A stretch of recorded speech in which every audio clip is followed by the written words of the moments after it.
حضرت صلی اللہ علیہ وسلم پر وحی کا ابتدائی دور اچھے سچے پاکیزہ خوابوں سے شروع ہوا۔ آپ صلی اللہ علیہ وسلم خواب میں جو کچھ دیکھتے وہ صبح کی روشنی کی طرح صحیح اور سچا ثابت ہوتا۔ پھر من جانب قدرت آپ صلی اللہ علیہ وسلم تنہائی پسند ہو گئے اور آپ صلی اللہ علیہ وسلم نے غار حرا میں خلوت نشینی اختیار فرمائی اور کئی دن اور رات وہاں مسلسل عبادت اور یاد الہی میں مشغول رہتے۔ جب تک گھر آنے کا دل نہ چاہتا توشہ ہمراہ لیے ہوئے وہاں رہتے۔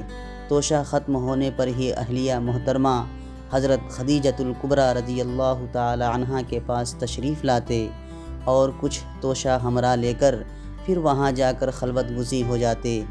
یہی طریقہ رہا یہاں تک کہ آپ صلی اللہ علیہ وسلم پر حق منکشف ہو گیا اور آپ صلی اللہ علیہ وسلم غار حرا ہی میں قیام پذیر تھے کہ اچانک جبرائیل علیہ السلام آپ کے پاس حاضر ہوئے اور کہنے لگے کہ اے محمد پڑھو۔ آپ فرماتے ہیں کہ میں نے کہا میں پڑھنا نہیں جانتا۔ آپ صلی اللہ علیہ وسلم فرماتے ہیں کہ فرشتے نے مجھے پکڑ کر اتنے زور سے بھینچا کہ میری طاقت جواب دے گئی۔ پھر مجھے چھوڑ کر کہا کہ پڑھو۔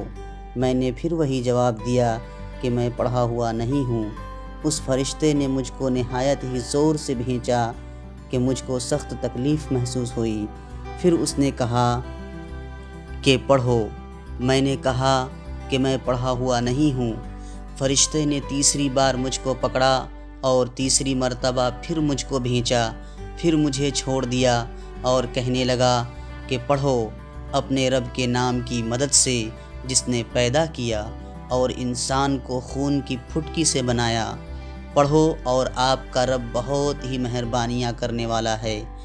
بس یہی آیتیں آپ صلی اللہ علیہ وسلم جبرائیل علیہ السلام سے سن کر اس حال میں غار حرا سے واپس ہوئے کہ آپ صلی اللہ علیہ وسلم کا دل اس انوکھے واقعے سے کانپ رہا تھا۔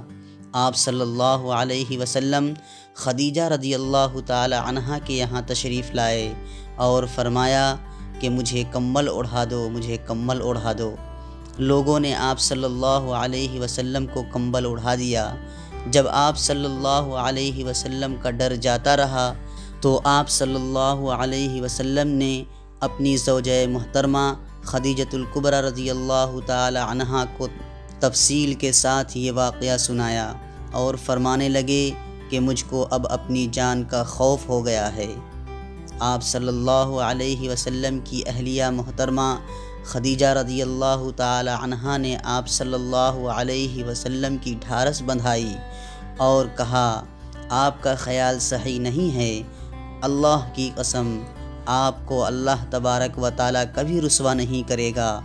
آپ تو اخلاق فاضلہ کے مالک ہیں، آپ تو کنبہ پرور ہیں، بے کسوں کا بوجھ اپنے سر پر رکھ لیتے ہیں، مہمان نوازی میں آپ بے مثال ہیں اور مشکل وقت میں آپ امر حق کا ساتھ دیتے ہیں۔ ایسے اوصاف حسنہ والا انسان یوں بے وقت ذلت و خواری کی موت نہیں پا سکتا۔ پھر مزید تسلی کے لیے خدیجہ رضی اللہ تعالی عنہا نے آپ کو ورقہ بن نوفل کے پاس لے گئیں جو ان کے چچا زاد بھائی تھے اور زمانہ جاہلیت میں نصرانی مذہب اختیار کر چکے تھے اور عبرانی زبان کے کاتب تھے۔ چنانچہ انجیل کو بھی حسب منشاء خداوندی عبرانی زبان میں لکھا کرتے تھے۔ انجیل سریانی زبان میں نازل ہوئی تھی، پھر اس کا ترجمہ عبرانی زبان میں ہوا۔ ورقہ اس کو لکھتے تھے۔ وہ بہت بوڑھے ہو گئے تھے، یہاں تک کہ ان کی بینائی بھی رخصت ہو چکی تھی۔ خدیجۃ الکبریٰ رضی اللہ تعالی عنہا نے ان کے سامنے آپ صلی اللہ علیہ وسلم کے حالات بیان کیے اور کہا کہ اے چچا زاد بھائی، اپنے بھتیجے محمد صلی اللہ علیہ وسلم کی زبانی ذرا ان کی کیفیت سن لیجئے۔ وہ بولے کہ بھتیجے آپ نے جو کچھ دیکھا ہے اس کی تفصیل سناؤ۔ چنانچہ آپ صلی اللہ علیہ وسلم نے از اول تا آخر پورا واقعہ سنایا۔